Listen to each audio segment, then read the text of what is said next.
Warning, spoilers ahead. We have Sydney White, who is the Snow White of this retelling. Is it a Stanley 22-ounce anti-vibe framing hammer? I don't know anything about tools. Is the Stanley 22-ounce anti-vibe framing hammer really a big deal? I looked it up. It's just a regular hammer, right? Anyway, Sydney's mother died when she was 9. She was raised by her dad, who is a plumber, and only knows plumber analogies, apparently. She was also raised by her dad's construction worker friends.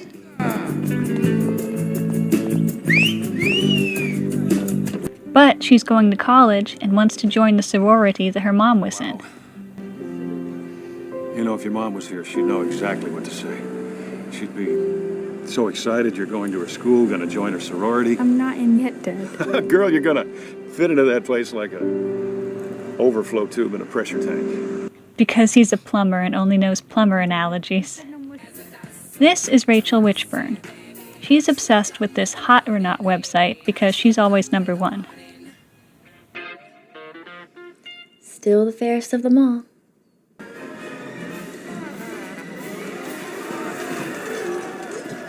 I guess college presidents can just do that.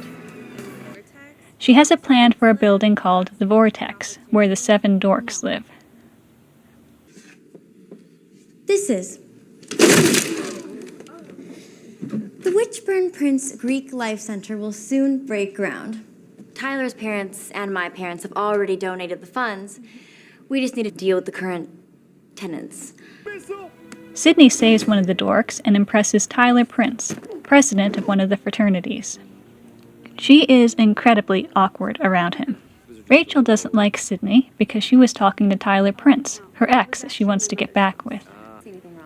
Rachel also doesn't like Sydney because she doesn't fit in.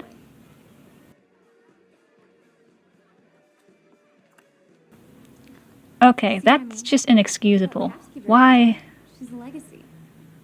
But Rachel can't get rid of her yet because Sydney's considered a legacy since her mom was in the sorority.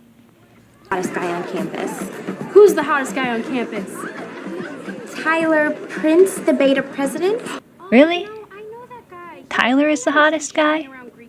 He's attractive, but the hottest?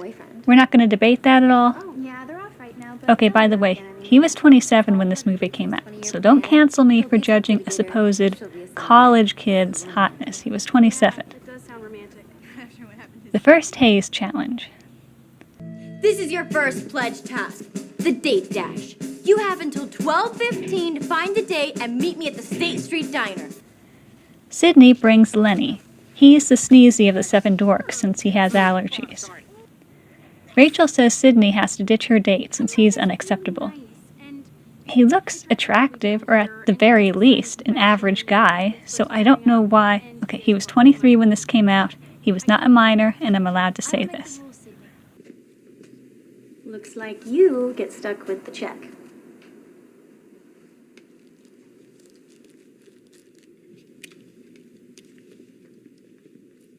You're gonna clean the bathrooms. At the Beta Fraternity House.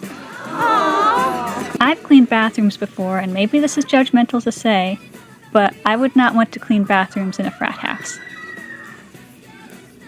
Hi. Sorry I had to do that. Looks like some of the girls are a little traumatized. Yeah. Traumatized? Yeah, I would say so, Tyler. Maybe it's because some guy unzipped his fly while they were still in there. What if those girls hadn't moved? I don't want to see that. Sydney, I don't know why you're acting so nonchalant. Are you used to this sort of behavior? Does Chris Hansen need to talk to your dad and his buddies? Sydney tries unsuccessfully to apologize to Sneezy. I'm just calling him Sneezy. Maybe Sydney should have offered to reimburse him for the bill, but that's just my opinion. Rachel gives Sydney a dress to wear to the induction ball. Perfect. Totally you. Practically screams number 213. I thought they were going to do something with this, but it looks like a nice dress. At the induction ceremony, Rachel refuses to induct Sydney into the sorority for some bogus reasons and kicks her out. Because if this is what sisterhood's all about, then I don't want any part of it. I want that dress back. Take it!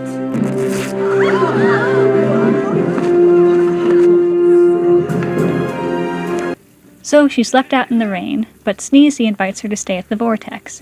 Here we meet the other 7 dorks. Grumpy, Doc, and Dopey. Bashful, he only speaks with the dog puppet.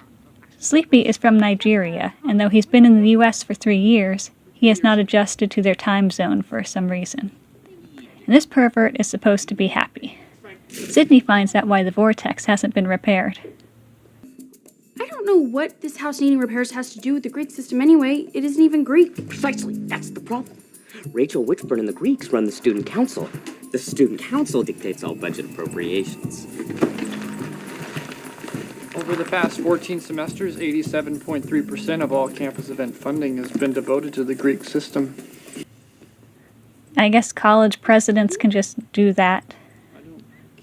Rachel is horrified to find that Sydney has gone up in rankings in the Hot or Not list, from number 213 to 21. Wow.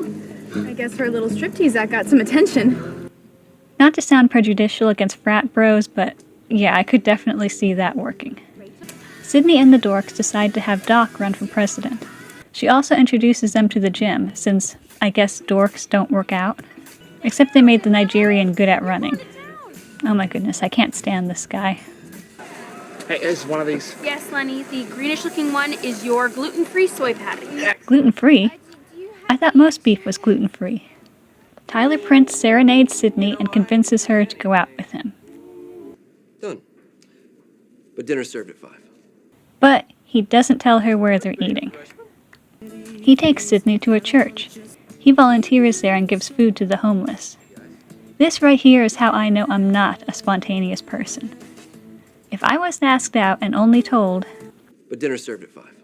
then I would expect to eat at 5 or a little after 5. I'm going to be hungry if I'm working and not eating right away. Except I can't complain, because then it sounds like I don't care about homeless people. And what if I'm not prepared? What if I'm wearing heels or open-toed shoes? Although they don't seem to care about proper food and safety here. No one is wearing a hairnet. Only some people are wearing gloves.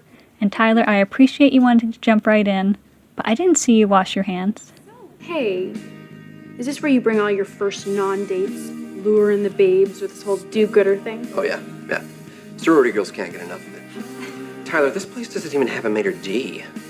Tyler, these plates are plastic. Touching them hurts my hands. Well, maybe, Tyler, they wouldn't complain if they had been told where they were going and what they were doing before the date. You can't spring this sort of thing onto people.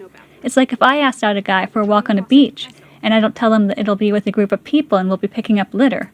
Or if I invite a guy for drinks and take him to church communion. Anyway, Sydney becomes number 1 on Hot or Not, and Rachel's running for school president is in jeopardy. Also, Tyler bonds with the dorks by playing a game that Grumpy made. I don't know anything about games, but that looks really boring. They're just walking and shooting at each other.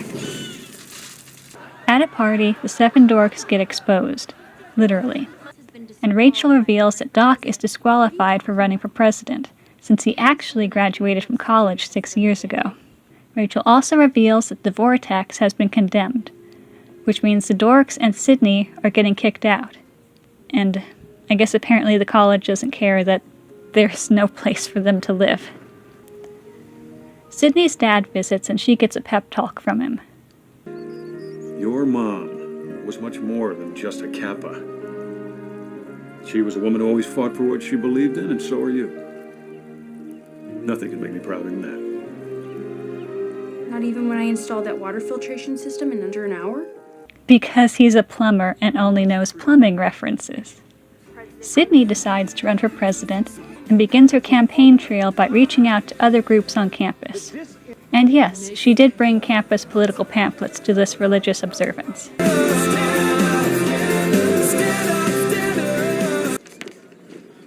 Hi-ho. Hi-ho.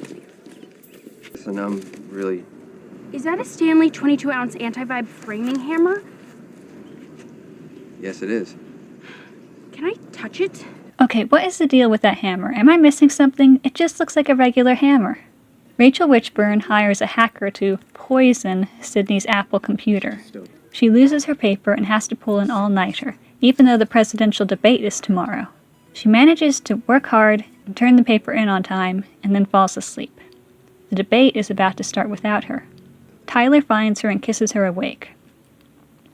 Which is weird because she's not under a spell, she's just asleep. That was unnecessary. Although I suppose it's weird for me to like the original stories where Snow White is kissed when she is presumed dead, so maybe I don't have room to talk. Sydney makes it to the debate on time, and all of the groups that she has been visiting come to support her. Then people stand up and explain how they're all dorks. For nearly 2 minutes of the movie they do this. Rachel gets kicked out of her sorority for being mean. Sydney wins the election. The vortex gets the necessary repairs. Sneezy and Grumpy have girlfriends. Happy, I don't know, he might have 4 girlfriends. And Doc perfected a probability theory and sold it for $10 million, so now he's rich. And they all live dorkily ever after, or whatever.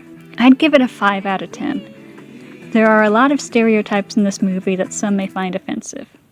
Do I find it offensive? Well, not really. I think this clip pretty much sums it up. What do you think? It's not racist. It's just stupid. If you like Amanda Bynes movies, they're basically movies about a quirky girl who tries to fit in but decides to be true to herself in the end, you'd probably rate this movie higher than I did. Anyway, thanks for watching.